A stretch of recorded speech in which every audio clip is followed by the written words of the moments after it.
Here are three beautiful major 251 lines from three legendary guitar players. First, I'll play them back to back, then we'll take a small dive and see how we can understand them better and utilize them for our own improvisations and solos.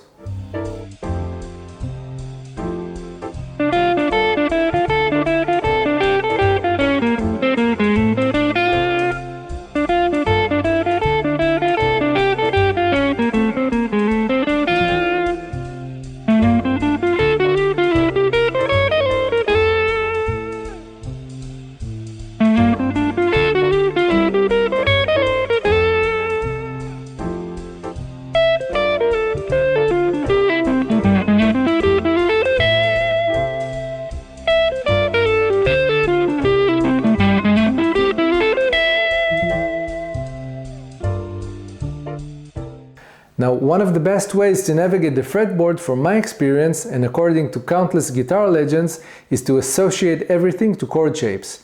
That way we have a much more visible anchor to rely on. Now, the 251 chords for F major are G minor 7 for the 2, C dominant 7 for the 5, and F major 7 for the 1. Now let's take the first line, which is by Charlie Christian, who was among the first jazz electric guitar players. It's taken from the song Rose Room, recorded with the Benny Goodman Sextet. So it goes like this.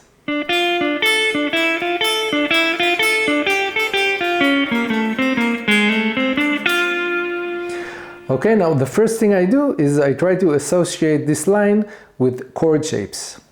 So we have a G minor 7 chord with the drop 2 voicing. Then we have an E half diminished chord also with a drop D voicing. Now the E half diminished basically forms a C9 chord. Okay, and then we have the F major 7 chord. The second line is by a guitar player that for many represents jazz guitar itself, the late great Wes Montgomery. This line is from a light version of the famous standard Take the A Train, and it goes like this.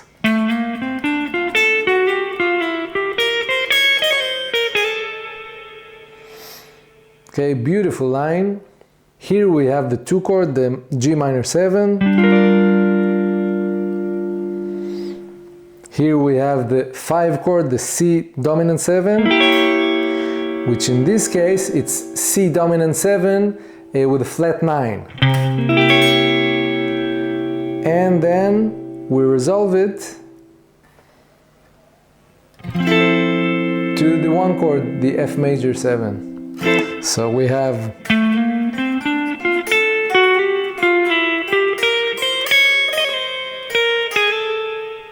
Okay, the third line is by one of my favorites, Mr. Larry Carlton, who participated in so many sessions and albums.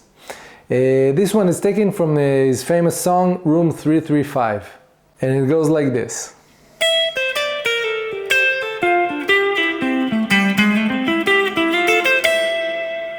Beautiful, beautiful line, a little bit more complex, as we play an arpeggio or 2 arpeggios on top of each degree of the 251.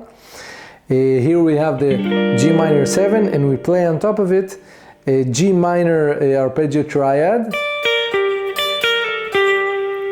Then we have a D minor 7 arpeggio descending. This goes on top of the 2 chord. Now we have the 5 chord, the C dominant 7, then we have an A minor 7, so until now it's... Now we go to the 1 chord and we have, which basically is an A minor 7 arpeggio, with a little approach note to the A.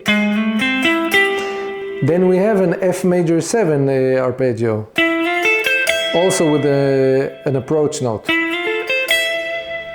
So the entire line goes like this.